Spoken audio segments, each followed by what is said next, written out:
What if I told you that this game is more than a game? What if I told you that this is actually the blueprint that a lot of wealthy use to build their generational wealth? But the problem lies that most of us don't even know the real rules of this game, let alone the strategies to win it. Hello, guys. Pedro Pereira here again. And on this second episode of Mi Camino, I want to talk about an analogy I use quite often with my friends or business or clients, whoever I'm really trying to get through as far as the ideology of how we invest money in this country. And funny story is that this morning, as I was setting up for this particular video, I got a call from a good friend of mine, and we're currently working on a deal, and the issue he's coming into is that he's kind of worried about using up all his cash, and worried that his maybe the property doesn't sell fast enough or just doesn't get he doesn't get his money returned. So one thing that I suggested to him is like, why not build the property with the amount that you can build it with? In this instance, he said he could get it done with 250. That property, once it's done, is going to be worth $500,000. And I told him, once you're done with the property, you can refinance it and take money out. Which to right away he like him hard, like, no, I don't want loans. And I asked him, Kenan, let me talk to you. See, you got to realize that mentality of it's really hindering us in making some moves sometimes with our money. So in this instance, he want right away is hesitant about the loan because as Hispanics we want everything paid off. But what I explained to him is like, look at it this way. All right. Even okay, say you do build it and you sell the property, you'll get your $250,000 back. Plus you'll get another $250,000 for whatever. Plus, you'll make profit another $200,000 approximately, and you'll be taxed for the $200,000 that you made. On the other hand, if you were to build the property, spend the 250, the 250 is already an expense up front. You can actually use that as a deduction. You actually spent it to build this home. And when you get a loan against the property, loan money is not taxed. When you get money from a loan, that's not taxed.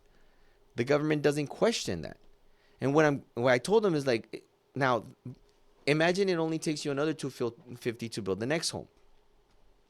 You go ahead and build this property with the $250,000 that you have cash on hand.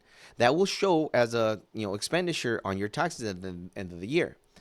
But when you refinance the property, say it's worth $500,000, and you just take a $300,000 loan, one to recoup the money you just got and an extra $50,000.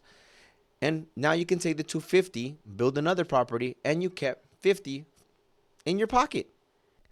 And now, here's the kicker. You're going to say, well, now I have a mortgage payment. Payment for a $300,000 loan on that property is going to come in around $2,500 to $2,700 a month. And that property, brand new, is going to be easily rented for that same amount, if not more, probably $3,000 a month. In that case, if he can rent it for $3,000, not only is he paying off the loan on its own, he's also paying the taxes on the property. And it's all a wash. And now he gets to use money tax-free. That's how the wealthy do it. Nobody taxes that $300,000 he pulls out of the property. And that's what the wealthy do. When they get cash on hand, what they try to do is buy assets. When they buy assets, the money they spend on those assets is declared as losses, but then they'll turn around and get loans against the assets they bought. The loans tax-free. And the reason I bring up my monopoly analogy is because as I started explaining to him is like, I asked him the questions. Have you ever played Monopoly? He's like, yeah. And I asked him, like, have you ever played it by the rules? It's like, no, just the rules that wherever I go, like, that's the rules we're going to play. And I'm like, that's our issue. And I feel like as Hispanics, or let's just call it maybe, not financially as well as other people, we tend to do that. We are trying to play the American game with the mentality that's been handed down to us by people that have been losing at it all the time. Not only losing at it, not even playing it right. Because think, how many times have you been in a household, and one of the rules that would always drive me nuts, and I always debunk it as I get there, is that everybody says that you have to go one round around before starting to buy properties. That's a lie. There's nowhere in the rules that says that, but a lot of households have that one. The other one is that if all the tax money, whatever, gets collected, whoever lands, you put the money in the middle, and whoever lands on free parking gets it all, like a lottery. Once again, we change the rules to make it fun for us. But those aren't the rules to really win the game. And once I explained that to my buddy, he's like, and it made me feel good because it confirmed that it kind of went through, is he said, you know what? You're so right. And I am fearful of that. Like, it's something about being in debt. Like, it's just something, that fear, whatever. But I've never thought about using debt to create income. Like, and that's what good debt is. When you get in debt and whatever you invested in is paying back that loan on its own, that's not bad debt. That's an investment. That's an investment. Um, but when once we talk about that, he goes, "Yeah, you're so right." And like, you know what? And this is a good nugget he gave me back. And once again, it confirmed that my message was getting through. He goes, "We try to play Monopoly like we play La Loteria." La Loteria. See, we all love this game and we all know this game. We get excited when we play this game, right? We'll make little wagers and we have our strategies. But if you really think about it, there is no strategy to this game because it's all based on luck. This one is based all on luck. And we take the same mentality of this game and we apply it to this one. We just want it to be fun. Now, see, the two differences is that if you learn the rules, and not only learn the rules for this one, but learn how to play it, it'll be fun. It won't take more than 2 hours to complete a game if you play with people that know what they're doing. And it's the same thing with our economy. If you learn the rules of how people manage their money, how wealthy people do their taxes, how wealthy people invest their money, how wealthy people focus on assets and not liabilities. And I'm pretty sure a lot of you have heard this before, but one of the key factors that I also found very similar between Monopoly and making money in the real world is the patience factor. Because this personally happened all the time at our house. When we played Monopoly, especially with my kids, I always, since I know the rule that you're not supposed to wait a first round, you just can buy properties right away, I start buying right away. And my kids would hold off because they, it's too expensive, or I don't like that one. That one's a poopy colored or whatever.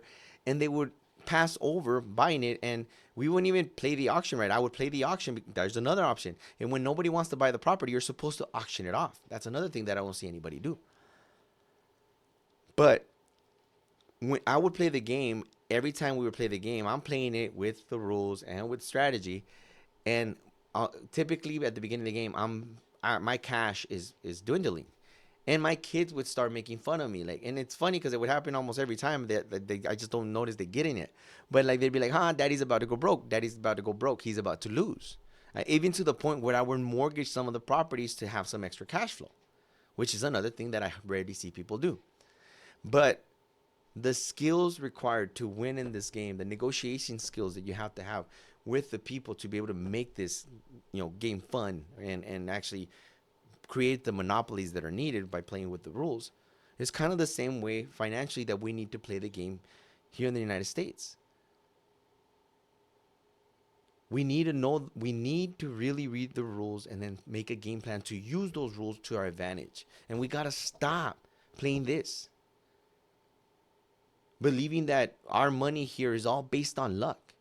And you know why I say this? Because this hurts me, because for years I thought I was just getting lucky. Looking back, I accomplished a lot of great things, and it wasn't due to luck. It was because of the effort that I was giving. But because of my mentality that I thought it was luck, I was constantly killing myself, overworking myself, thinking the more I do this crazy crap, the more I'm going to make money. And realistically, what happens? You make money, but at the same time, you spend the same amount of money, and you have to be killing yourself to continue making that money. And we're stuck in this cycle.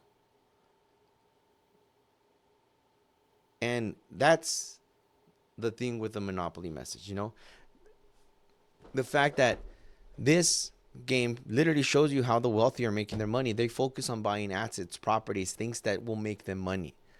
They use getting in debt as a tool. They don't, like, a lot of us are like, oh, and I hear this a lot, especially when we're doing the home loans, like when they're like, people will be like, ay, pero 30 años. And I tell them, like, do you know that, like, wealthy people, if you tell them you got 30 years to pay this back, they're like, bet. Sweet, you're gonna give me a loan and giving me 30 years to pay it back, and I know it's gonna be making me money. Give it to me. Where do I sign? Well, we are the whole like, no, well, it's a 30-year debt. Like, we think about it just like our parents did back in the old country. It's been passed down. You can break that. Some of us don't either. Some of us don't do either.